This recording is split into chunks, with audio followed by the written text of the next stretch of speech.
It's my feel-good breakfast show.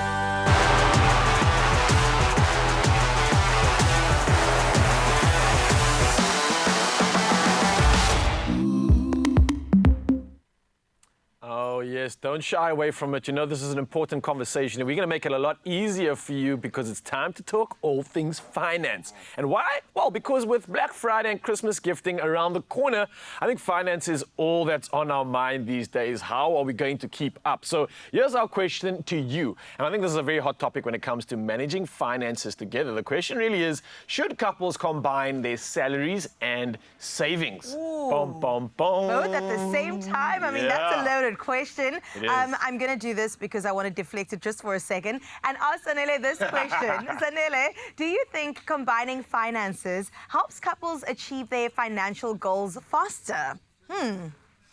I definitely do, my friends. And I say that because I feel like, you know what, now you both feel like you're contributing to this life that you're both building. And yeah, I think that it also just allows both people to feel like they really are just a part of building this huge thing that is what an empire that a lot of people both want to build when they're together. So yes. Yeah, I like get that. That I makes think sense. it's important to have your own finances and independence when it comes to that, because when it comes to being dependent on another person, you know, the power dynamic shifts slightly. But when you're both building towards a common goal, that is when you both have to kind of go, okay, how can we both contribute to this positively? But what happens when you don't earn the same amount of money? That's an interesting one. What would you do in this situation, Zanele? Well, listen, I only want to contribute 10% of my money, but let's not talk about that.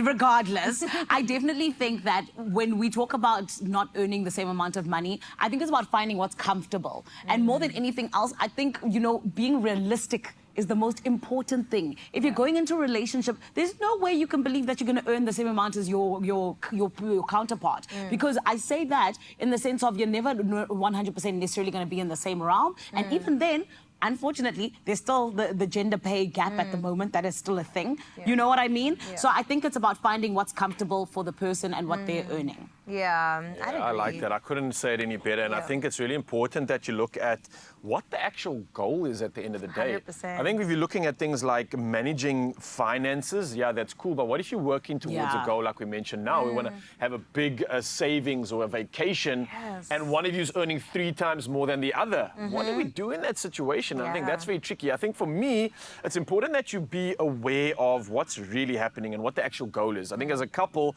you can both combine your forces and really accumulate and achieve a lot more, regardless of what the discrepancy is between you. 2 is always going to be better than none. This is the truth. Zanele, thank you for your contribution.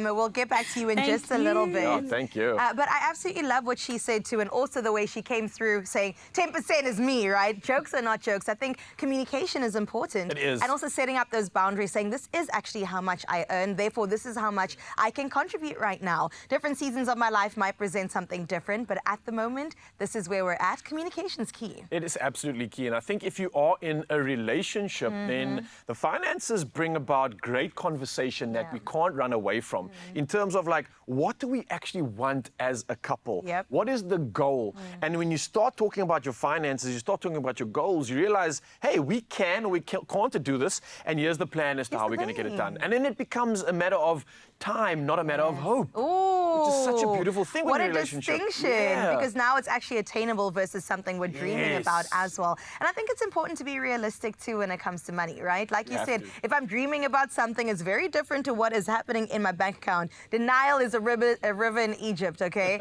We want to be honest about where we're at and definitely get on the same page when it comes to that. Absolutely. So maybe some relationship advice, but more so finance advice. So these are the kinds of conversations that can make or break our financial harmony in a relationship. And that's by working together and having clear goals. Now, couples can build a stronger future, whether they combine everything or not. I think one thing to remember is that with the right tools and communication, it's all about teamwork when managing your money. So visit absa.co.za right now and discover how you can help support your financial journey as a couple, because your story matters.